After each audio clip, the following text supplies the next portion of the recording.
कैसे हो आप सभी।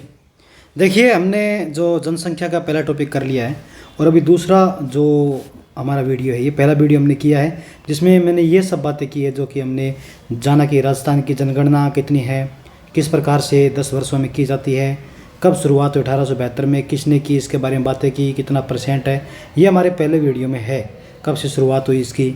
ठीक है, अब हम बात कर रहे हैं कि इसका और टेक्निकल पार्ट क्या हो सकता है। ठीक है, जो हमने देखा क्वेश्चंस, देखिए इससे बनता ही बनता है जनसंख्या के पार्ट से।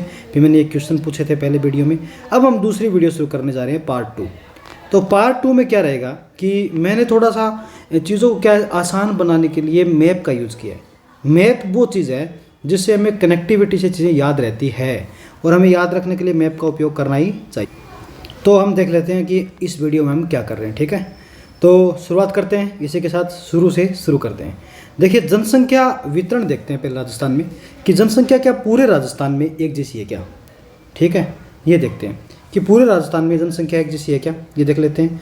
देखिए, पूरे राजस्थान में जनसंख्या एक जैसी नहीं हो सकती कि हमें पता है, क्योंकि राजस्थान का जो पार्ट है पूरा का पूरा, वो ज्योग्राफी के हिसाब से देखें तो इस क्षेत्र में मरुस्थल है और इस क्षेत्र में डेजर्ट होने के कारण से, और इस क्षेत्र में हम देखते हैं कि मानसून की जो बारिश भी आती है वो इस क्षेत्र में ज़्यादा आती है। फिर अरावली का ये हिस्सा वृष्टि छाया क्षेत्र कहलाता है, यानी कि जो बरसात है उसके लिए छाया बन जाती है एक तरीके की पहाड़ियों से। हालांकि मान के चलते ही है और जानते भी है कि अरब सागर से बंगाल की खाड़ी वाला ज़्यादा रहता है ही, परंतु फिर भी मानसून की हमारे यहाँ पे जो बारिश होती है वो कम रहती है। इस कारण से जहाँ बारिश ज़्यादा है वहाँ पे नदियाँ हैं, वहाँ पे कृषि है, वहाँ पे लोग हैं, वहाँ पे नई नई चीज़ें हैं, इसलिए जनसंख्या भी यहाँ ज़्यादा होगी। पूरे जयपुर में, पूरे राजस्थान की 10% जनसंख्या रहती है, तो वहीं जैसलमेर में देखें तो सिर्फ ही 1% से भी नीचे जनसंख्या रहती है। पता लग रहा है संसाधनों की कमी। दूसरी बात है ना, संसाधनों की कमी, यही तो होता है, क्योंकि हम अगर बेसिक नहीं जानेंगे तो क्या जानेंगे। इसके बाद देखते हैं कि जयपुर जैसे शहर में जो घनत्व है वो 332 व्यक्ति प्रति वर्ग के हिसाब से है, यानी कि प्रति वर्ग किलोमीटर में, इतने किलोमीटर में 332 आदमी हमें देखने को मिल जाते हैं। हम देखते हैं ना, जैसलमेर में चले जाए कि अब तो एक भी ना मिले, लेकिन हम जब जयपुर में खड़े होते हैं और रिद्धि सिद्धि पे खड़े होते हैं तो हज़ारों मिल जाते हैं, है ना। तो इस प्रकार 332 है ही। फिर हम देखते हैं कि राजस्थान में जनसंख्या जो है उसका असमान वितरण है, क्योंकि असमान वितरण हमने बात कर ली है। अगर ये ऑप्शन कभी आ जाए कि जनसंख्या का असमान वितरण है तो ठीक है, क्योंकि इस बार आरएएस का एग्ज़ाम देखा गया, उसमें कैसी कैसी बातें उठी। एग्ज़ाम बहुत हार्ड था, पेपर ऐसा था वैसा था। देखिए, बेसिक के साथ चलोगे, एनसीईआरटी के साथ चलोगे, मूलभूत चीज़ों के साथ चलोगे तो कभी भी एग्ज़ाम हार्ड लगेगा ही नहीं। पश्चिमी राजस्थान में कम व उत्तरी पूर्वी राजस्थान में अधिक जनसंख्या निवास करती है। अगर ये दो स्टेटमेंट आए तो हम दोनों ठीक कर सकते हैं।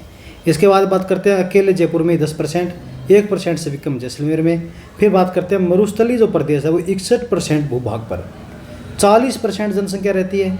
तो वहीं जो जयपुर वाला, अलवर, भरतपुर, दौसा, धौलपुर, टोंक, सवाईमाधोपुर, करौली, जो अपने उत्तर पूर्वी वाला क्षेत्र है, यहाँ पे 20% भूभाग पर भी कितनी जनसंख्या है, 33% तक जनसंख्या, और 332 प्रति जो व्यक्ति है वो किलोमीटर के हिसाब से मैंने बताया घनत्व है। जैसे मैंने मैप में बात भी की है कि किस प्रकार से जयपुर के क्षेत्र में, यानी इस वाले एरिया में, उत्तर पूर्व के क्षेत्र में देखें तो 20% ही भाग पर 33% तक जनसंख्या रहती है। तो वही इतने बड़े भाग पर, 61% भाग पर 40% जनसंख्या रहती है ना। तो हम ऐसे करके चीज़ों को समझते हुए आगे बढ़ रहे हैं। अब हम देखते हैं कि कुछ फैक्चुअल चीज़ें कि सर्वाधिक जनसंख्या वाले ज़िले कौन से हैं। देखिए, मैं बात करूंगा इसके अंदर और भी कौन सी बात, कि अपने इस वीडियो में सबसे महत्वपूर्ण बात मैंने ये लेके आया हूँ कि इसके अंदर जो है ना, हम जो PYQ है ना, क्वेश्चंस जो भी आए हुए हैं, कि हमारे जो क्वेश्चन आए हैं कि ये हम जो पढ़ रहे हैं वो इम्पोर्टेंट है या नहीं है, तो ये देखिए सब क्वेश्चन मैंने इसमें डाले हैं, तो ताकि चीज़ों को एकदम छोड़े नहीं हम, है ना। मैं मेरी तरफ से पूरी मेहनत कर रहा हूँ, आप कितनी करते हैं, हमारा कितना साथ देते हैं, वीडियो को शेयर करते हैं, है ना, सब्सक्राइब करते हो, कमेंट करते हो, इससे हमारा मनोबल भी बढ़ता है और हम आगे और वीडियो बनाते रहेंगे। नहीं तो हमें तो हमारा काम करना ही करना है, आपके लिए कुछ ना कुछ करेंगे ही। देखिए, सर्वाधिक जनसंख्या वाले जो ज़िले देखते हैं, जैसे कि सबसे ज़्यादा जनसंख्या जयपुर में, फिर जोधपुर में, अलवर में, नागौर में, उदयपुर में। देखिए, बनाने को तो इसकी ट्रिक भी बन सकती है, लेकिन हम देखते हैं इसको मैप में, और मैप में देखा हुआ याद रहता ही है, क्योंकि दिमाग कनेक्शन करके याद रखता है।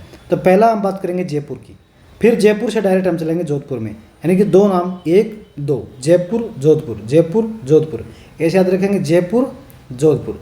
उसके बाद में अलवर नागौर, देखिए जयपुर जोधपुर अलवर और नागौर, ऐसे याद रखेंगे। इसके बाद हम देखेंगे कि जो जनसंख्या है वो 5 नंबर पे उदयपुर है। तो हमें 4 तो याद रखना ही है कि पहले जयपुर है फिर जोधपुर है, पहले जयपुर है फिर जोधपुर है फिर इधर अलवर है फिर नागौर है। 4 कनेक्टिविटी अपने आप बन जाती है, फिर नीचे आ जाएंगे उदयपुर में। तो ये 5 जिले ऐसे हैं जहाँ पे जनसंख्या सर्वाधिक है। और इसके बाद हम देख लेते हैं अब कि न्यूनतम जनसंख्या वाले कौन से ज़िले हैं। न्यूनतम में जैसलमेर, प्रतापगढ़, सिरोही, बूंदी और राजसमंद। अब देखिए मैंने जैसे पहले बात ही कर ली है कि किस प्रकार जनसंख्या ज़्यादा कहाँ क्यों पाई जाती है, तो फिर जैसलमेर तो सबसे कम होना ही है और जयपुर सबसे ज़्यादा होना ही है। उसके बाद हमने जयपुर के बाद जोधपुर देखा और अलवर के बाद नागौर देखा और नीचे उदयपुर देखा। अब देखिए याद रहता है क्या, जयपुर के बाद जोधपुर देखा, अलवर के बाद नागौर देखा और फिर नीचे उदयपुर देखा सर्वाधिक जनसंख्या में। अब सबसे कम में पहले जैसलमेर देखेंगे, फिर उसके बाद में हम सीधे प्रतापगढ़ पे चलेंगे, यानी कि जैसलमेर प्रतापगढ़, जैसलमेर और प्रतापगढ़ आ गया, पहले जैसलमेर फिर प्रतापगढ़, फिर सिरोही फिर बूंदी, फिर सिरोही फिर बूंदी, जैसलमेर प्रतापगढ़ सिरोही बूंदी, जैसलमेर प्रतापगढ़ सिरोही बूंदी।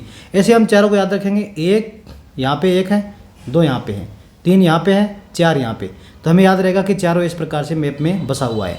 उसके बाद में देखते हैं राजसमंद, जो 5 नंबर पे है सबसे कम जनसंख्या वाले ज़िलों में। उसके बाद हम देखते हैं कि जनसंख्या घनत्व कितना है और होता क्या है। एक स्थान या क्षेत्रफल में सामान्यतः प्रति वर्ग किलोमीटर के हिसाब से कितने लोग निवास करते हैं, उसमें 1 किलोमीटर क्षेत्र में देखेंगे हम कितने लोग निवास कर रहे हैं, वो जनसंख्या का घनत्व है।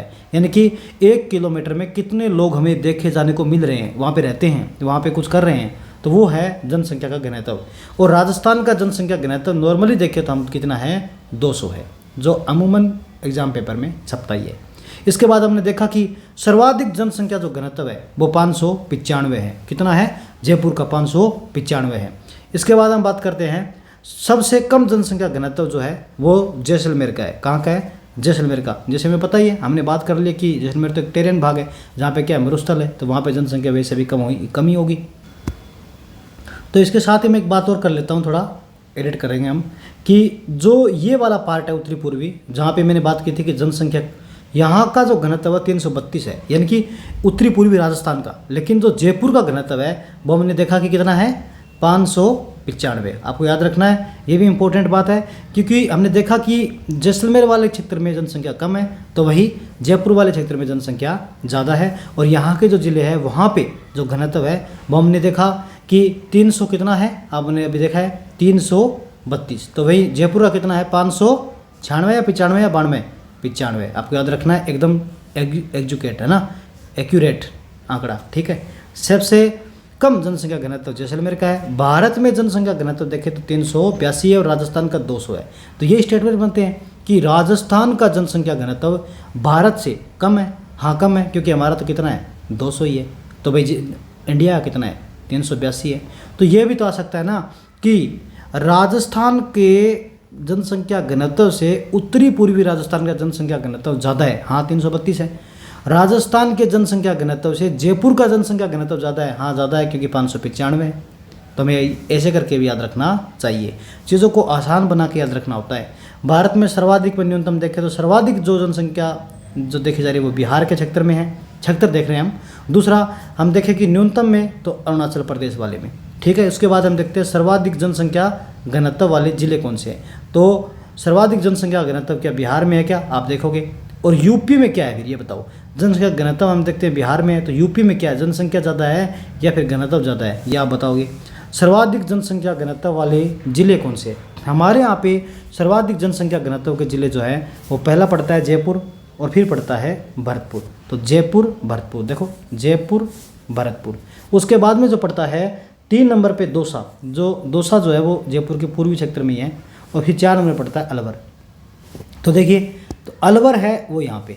तो पहले जयपुर भरतपुर और फिर दौसा अलवर, यानी भरतपुर अलवर। तो वैसे अलवर क्या आता है, भरतपुर से ऊपर आता है, लेकिन यहाँ पे अलवर नीचे करेंगे जनसंख्या में हम, क्योंकि बाद में आ रहा है। तो पहले जयपुर, फिर भरतपुर, फिर दौसा, फिर अलवर, ऐसे करके चारों को याद रखेंगे कि जनसंख्या घनत्व में पहले जयपुर है, उसके बाद में यहाँ भरतपुर है, फिर दौसा है, फिर अलवर है, और फिर और भी याद रखना है तो धौलपुर है। क्या है, धौलपुर है। ये 5 है। उसके बाद हम बात करते हैं कि न्यूनतम जनसंख्या घनत्व वाले जिले कौन से हैं। न्यूनतम, तो न्यूनतम में पहला जैसलमेर, फिर बीकानेर, उसके बाद बाड़मेर, फिर जोधपुर, नहीं चूरू, क्या है चूरू। अब कैसे याद रखें, देखिए पहले जैसलमेर, फिर बीकानेर, फिर वापस से नीचे आएंगे बाड़मेर, फिर चूरू। तो देखिए बीकानेर चूरू एक साथ है ना, तो हम कैसे याद रखेंगे, पहले जैसलमेर के साथ बीकानेर जोड़ देंगे और जैसलमेर से नीचे जो आया कौन, बाड़मेर के साथ चूरू जोड़ देंगे। तो जैसलमेर बाड़मेर, नहीं जैसलमेर बीकानेर, फिर बाड़मेर चूरू। याद कैसे रखोगे, यही तरीका कि जैसलमेर से किसे जोड़ेंगे, बीकानेर को, और बाड़मेर से किसे जोड़ेंगे, चूरू को, और इस तरीके से हम कनेक्ट करके याद रखेंगे चीज़ों को, ठीक है। उसके बाद में 5 नंबर अगर याद रखना हो तो जोधपुर है ही, हम कर लेंगे, लेकिन 4 याद रखना इस तरीके से ही कि जैसलमेर, बीकानेर, बाड़मेर, चूरू, ठीक है। उसके बाद है दूसरा टॉपिक, क्या है, लिंगानुपात। लिंगानुपात क्या होता है, प्रति 1000 पुरुषों पे लिंगानुपात मापा जाता है। अब ये देखते हैं कि ये कहता है MMR, इसकी फुल फॉर्म आप ही बताओगे मेरे को, मैटरनल मोर्टेलिटी रेट है क्या। दूसरा, इसका जो है मापन जो होता है, क्या प्रति 1000 में होता है क्या, प्रति 10,000 में होता है क्या, या प्रति लाख में होता है क्या, आप मुझे ये बताओगे। ये क्वेश्चन पिछले एग्जाम्स में देखा भी गया है कि पूछा भी गया था कि MMR जो होता है वो 1000 पे या फिर लाख पे या 1000 पे किस में मापा जाता है, ठीक है। अब हम बात करते हैं लिंगानुपात क्या है। प्रति 1000 पुरुषों पे स्त्रियों की संख्या लिंगानुपात होता है। 2011 के अनुसार राजस्थान में जो लिंगानुपात है वो 928 है। कितना है, 928। तो वहीं 0 से 6 वर्ष तक के बच्चों का लिंगानुपात देखें तो वो है 888। सीधा सीधा इंपॉर्टेंट है, 888 0 से 6 वर्ष वाले बच्चों के लिए। उसके बाद हम बात करते हैं सर्वाधिक लिंगानुपात डूंगरपुर का है 994, यानी कि सर्वाधिक लिंगानुपात किसका है, डूंगरपुर का, और वो भी क्या है 1000 से ज़्यादा नहीं है, याद रखना है, ये भी 1000 से कम है। यानी कि हमें कोई ऐसा जिला मिला फिर जो 1000 से ऊपर हो, यानी कि सर्वाधिक लिंगानुपात जिला भी 994 ही रखता है। उसके बाद न्यूनतम बात करें तो धौलपुर है 846। और आप ये देखोगे ये वाले स्टेटमेंट कैसे PYQ के अंदर, प्रीवियस ईयर क्वेश्चन के अंदर बहुत बड़े स्तर पे काम में लिए गए हैं। तो जो स्टेटमेंट है वो देखना आप PYQ में क्या रहेगा। उसके बाद हम बात करते हैं सर्वाधिक लिंगानुपात वाले जिले कौन से हैं। तो सर्वाधिक लिंगानुपात वाले जिले जब हम देखते हैं वो है, एक तो डूंगरपुर 994 के साथ में, राजसमंद 990, पाली 987, प्रतापगढ़ 983 और फिर बांसवाड़ा 980। यानी कि हमने देखा कि नंबर वाइज हमने 5 जिले देखे, सर्वाधिक वाला डूंगरपुर देखा 994, 1000 से ज़्यादा कोई भी जिले का लिंगानुपात नहीं है। और डायरेक्ट मैं दिखाऊंगा आपको कि स्टेटमेंट में आता है कि 1000 से ज़्यादा वाला राजसमंद है, ऐसे करके आता है, तो हमें स्पष्ट पता होना चाहिए कि 994 लास्ट है। उसके बाद हम बात करते हैं कि 5 जिले जिनका सर्वाधिक लिंगानुपात है कौन से हैं। तो नंबर 1 डूंगरपुर, फिर नंबर 2 राजसमंद, पहले डूंगरपुर नीचे, फिर ऊपर राजसमंद, फिर पाली 3 नंबर पे, 4 नंबर पे प्रतापगढ़। देखिए कैसे, डूंगरपुर राजसमंद, फिर इधर पाली, फिर प्रतापगढ़। देखिए डूंगरपुर, राजसमंद, पाली और प्रतापगढ़, है ना, याद रखेंगे हम कैसे, पहले डूंगरपुर, फिर राजसमंद, पाली, फिर प्रतापगढ़ और एक बांसवाड़ा यहाँ पे ले लीजिए, ठीक है। तो डायरेक्ट हमें पता लग गया कि 1000 से ऊपर कोई है ही नहीं, 994 सबसे ज़्यादा है। न्यूनतम लिंगानुपात वाले जिले देखते हैं तो धौलपुर का 846 है, मतलब क्या है, धौलपुर का 846 है। उसके बाद हम बात करते हैं कि न्यूनतम लिंगानुपात वाले जिले कौन से हैं। 846 हमने देखा धौलपुर है, फिर जैसलमेर आता 852, यानी कि जिस जैसलमेर को हम मानते हैं कि जैसलमेर जो है सबसे कम लिंगानुपात वाला हो सकता है, तो हम देखते हैं कि धौलपुर का सबसे कम है, कितना है 846, फिर जैसलमेर का 852, फिर करौली का 861, फिर भरतपुर का, फिर गंगानगर का। देखिए हम इस मैप में देखते हैं कैसे, धौलपुर, जैसलमेर, करौली और भरतपुर। देखिए किस तरीके से चीज़ें जुड़ती जाती है अपने आप, पहले धौलपुर जैसलमेर, धौलपुर जैसलमेर, करौली और भरतपुर। कैसे, देखिए धौलपुर जैसलमेर, फिर करौली और क्या है भरतपुर। ऐसे करके आपको मैप के अंदर याद रखना है, ट्रिक नहीं बनानी है चीज़ों की। इन चीज़ों की ट्रिक बनाओगे तो एग्जाम के अंदर ऐसे ऐसे जनसंख्या के प्रश्न आते हैं एकदम हार्ड। तो यहाँ से अगर नंबर उठाना है तो मैप का उपयोग जरूर कीजिए। मैंने इतनी सारी मेहनत इसीलिए की है। फिर हम बात करते हैं साक्षरता के बिंदु की, कि किसी क्षेत्र में पढ़ने लिखने में सक्षम जनसंख्या के आधार पर हम देखते हैं साक्षरता की दर कितनी है। 2011 के अनुसार राज्य की साक्षरता जो दर है वो है 66.11, और सर्वाधिक साक्षरता दर जो दर है वो है कोटा की, यानी कि 76.6। और इसके बाद में न्यूनतम साक्षरता दर है वो है जालोर की 54.9। और साक्षरता में हमने देखा कि सबसे ज़्यादा कोटा है, तो हमें ये मैप में पहले सोचना चाहिए कि कोटा है कहाँ पे। ठीक है, तो ये वाला क्षेत्र कोटा का, और कोटा सबसे ज़्यादा साक्षरता में हो सकता है क्या? हाँ, हो सकता है। क्यों? क्योंकि इस क्षेत्र में हमने बात की कि यहाँ पे बारिश वाला क्षेत्र है और जनसंख्या ज़्यादा रहती है, संसाधन ज़्यादा है, काम ज़्यादा करते हैं, तो यहाँ पे शिक्षित ज़्यादा मिलेंगे। उसके बाद जालोर का क्षेत्र थोड़ा सा ऐसा पार्ट पड़ जाता है जहाँ पे संसाधनों की कमी आदि के कारण 54.90% जो है वो साक्षरता दर है। इसके बाद हम बात करते हैं सर्वाधिक पुरुष साक्षरता, वो है झुंझुनू की, और सर्वाधिक महिला साक्षरता कोटा की। यानी कि पुरुष की बात करें तो झुंझुनू में चले जाएंगे यहाँ पे, और महिला की बात करें तो फिर वापस से हम कोटा आएंगे। यानी कि हम देखते हैं कि सर्वाधिक साक्षरता वाला जो है कोटा जिला है, और कोटा के अंदर ही हम बात करते हैं महिला साक्षरता की, यानी कि महिला का ही क्या है कोटा में ज़्यादा है। कोटा है ना, कोटा होता है जैसे गेहूँ आदि बांटते हैं वहाँ कोटा होता है, कुछ ना कुछ कोटा देते हैं, आरक्षण देते हैं। तो हमें याद रखना है कि सर्वाधिक साक्षरता वाला कोटा है, और महिलाओं की साक्षरता में भी कोटा ही ज़्यादा है। और उसके बाद हम बात करते हैं कि पुरुष ज़्यादा झुंझुनू में साक्षरता में, क्योंकि झुंझुनू में आर्मी में जाते हैं, और याद करिए कि आर्मी में ज़्यादातर आदमी जाते हैं, ऐसे ट्रिक बना लीजिए, ऐसा कोई ज़रूरी नहीं है वैसे, पर बना लीजिए। न्यूनतम पुरुष साक्षरता है प्रतापगढ़ की, और न्यूनतम महिलाएं जो है वो जालोर में, क्योंकि वहाँ पे लोरी माताएं गाती नहीं है, और नहीं लोरी माताएं गाती रहती है, इसलिए लोरी गाते गाते पढ़ती नहीं है और पढ़ाई कम हो जाती है। इसे ट्रिक बना लीजिए। और प्रताप के अंदर क्या है, न्यूनतम साक्षरता है, यानी कि महाराणा प्रताप का नाम अमर रहे, परंतु फिर भी पढ़ाई के अंदर जो है प्रतापगढ़ क्षेत्र क्या है, कम है। इसे करके आप याद कर लीजिए चीज़ को जोड़ कर। उसके बाद हम बात करेंगे हमारा अगला पॉइंट क्या, कि मैप में देखते हैं हम कि किस जिले की साक्षरता ज़्यादा है और किस किस प्रकार है, क्योंकि क्वेश्चन जो है वो एक नहीं आया है कि सिर्फ कोटा का पूछ लिया हो। हम देखते हैं, देखिए कि सर्वाधिक साक्षरता जो दर है वो मैप के अंदर जब हम देखते हैं तो कोटा की सर्वाधिक है। कोटा कितनी है, 76.6। उसके बाद हम देखते हैं जो सबसे कम है वो है अपने यहाँ पे जालोर की 54.90। तो वहीं कोटा की सर्वाधिक साक्षरता दर है, तो वहाँ पे महिलाओं की सर्वाधिक है। जालोर की न्यूनतम है, तो वहाँ पे महिलाओं भी न्यूनतम है ना, दोनों जोड़ लीजिए। कोटा में सर्वाधिक साक्षरता, तो महिलाओं की भी सर्वाधिक साक्षरता कोटा में ही है। ऐसे ये दोनों बात एक जैसी आ रही है।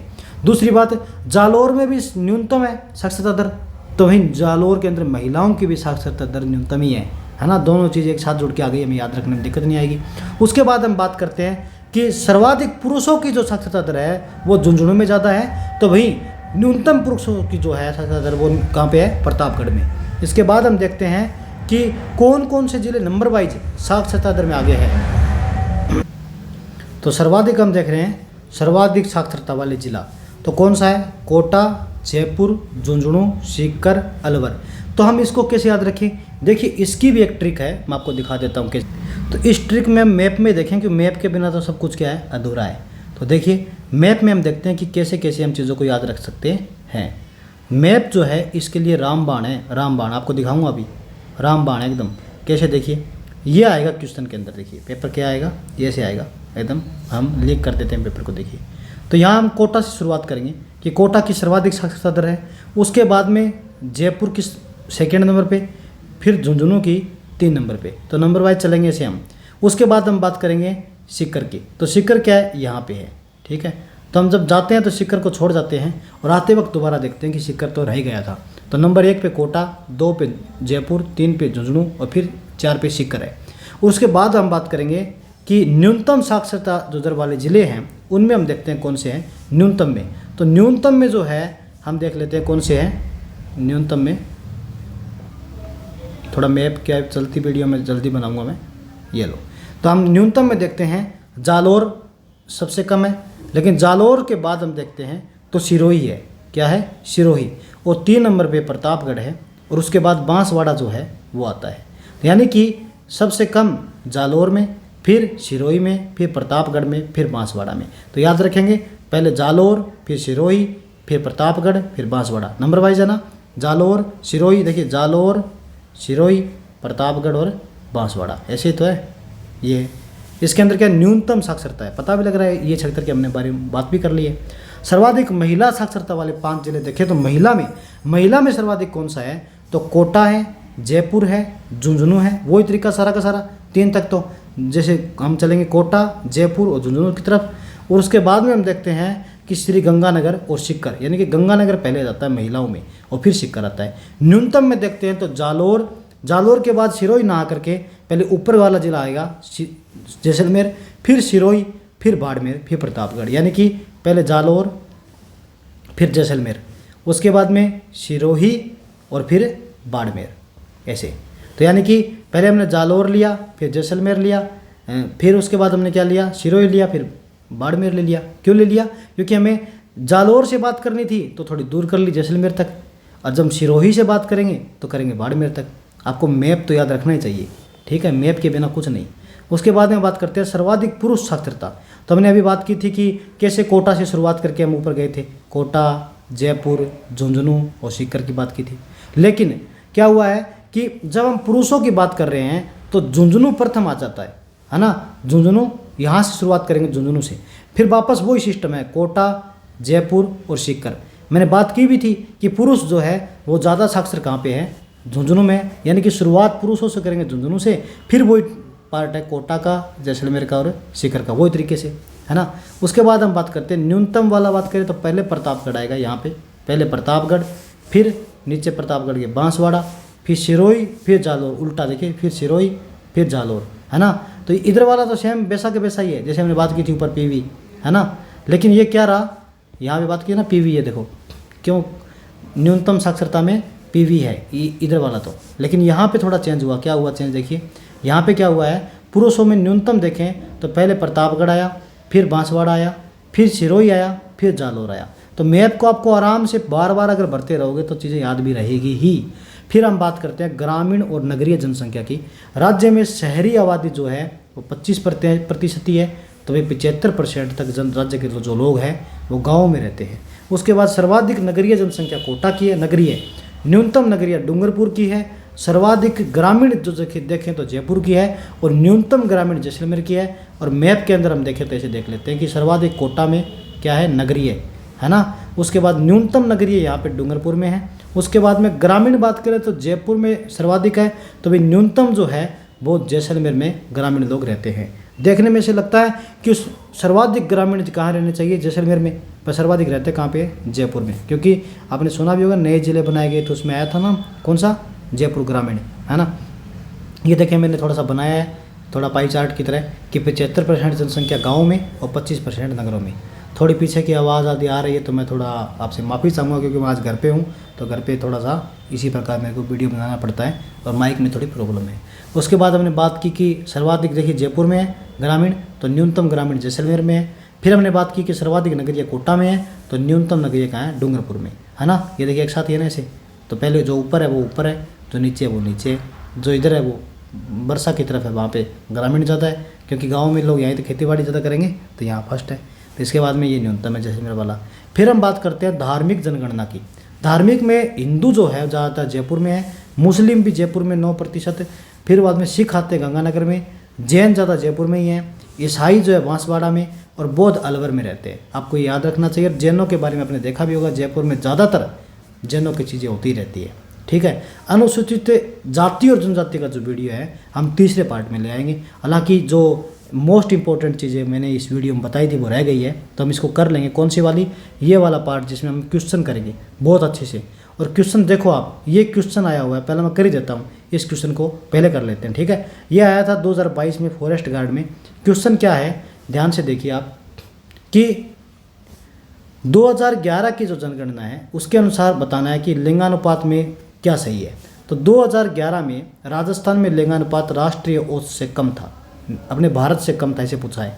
फिर राजस्थान का पता है आपको कितना है और इंडिया का कितना, आपको ये पता होना चाहिए, फिर अपने आप निकल आता है। उसके बाद में 2011 में राजस्थान के सभी जिलों में 1000 से कम है। तो ये वाली बात ठीक है ना, हमने बात की थी कि सभी के सभी जिलों में क्या है, 1000 से कम ही है। जैसे सबसे ज़्यादा कौन से में है लिंगानुपात, आप बताओ। उसके बाद में 2011 में राजस्थान में सभी जिलों के ग्रामीण क्षेत्रों में पाली जिले के अलावा छोड़ दे तो लिंगानुपात 1000 से कम ही है, पाली को छोड़ दे तो। 2011 में राजस्थान के सभी जिलों के क्षेत्रीय जो क्षेत्र है शहरी, उनमें धौलपुर के अलावा लिंगानुपात 1000 से कम है। तो 2011 में राजस्थान के सभी जिलों के शहरी क्षेत्रों में लिंगानुपात 1,000 से कम ही है, धौलपुर के अलावा। तो ये देखते हैं कि कौन से वाला इसमें सही है। देखिए हमने बात की अभी भी कि जो राजस्थान का है वो 928 है, लेकिन राष्ट्र का 940 है, तो पहला ऑप्शन ठीक हो जाता है। उसके बाद हम बात करते हैं कि सभी जिलों में 1,000 से कम ही था। जैसे राजस्थान में सबसे अधिक लिंगानुपात डूंगरपुर का 994, मैंने ऊपर पढ़ाते वक्त बताया भी था, तो ये राइट हो जाता है सेकंड वाला भी। पाली जो जिला है उसका ग्रामीण क्षेत्र में 1003 के साथ लिंगानुपात अधिक है ग्रामीण में, तो ये वाला जो ऑप्शन है हमें देखना चाहिए कि पाली को छोड़ दें तो लिंगानुपात 1,000 में सबसे सभी जो और जिले हैं कम है। हाँ सही बात है, पाली का 1,003 है। लेकिन चौथा ऑप्शन जो आता है ना, चौथा ऑप्शन क्या है कि 2011 में राजस्थान के सभी जिलों के शहरी क्षेत्रों में 1,000 से कम ही था। धौलपुर जिले का तो सिर्फ कितना 864 ही है, तो ये वाला जो ऑप्शन था वो गलत था। इस प्रकार देखिए आप क्वेश्चन का लेवल क्या है, बहुत अच्छा लेवल है, लेकिन कॉन्सेप्ट करके पढ़ाओ तो कोई दिक्कत है ही नहीं, है ना। कॉन्सेप्ट से पढ़ोगे तो सब अच्छा ही अच्छा है।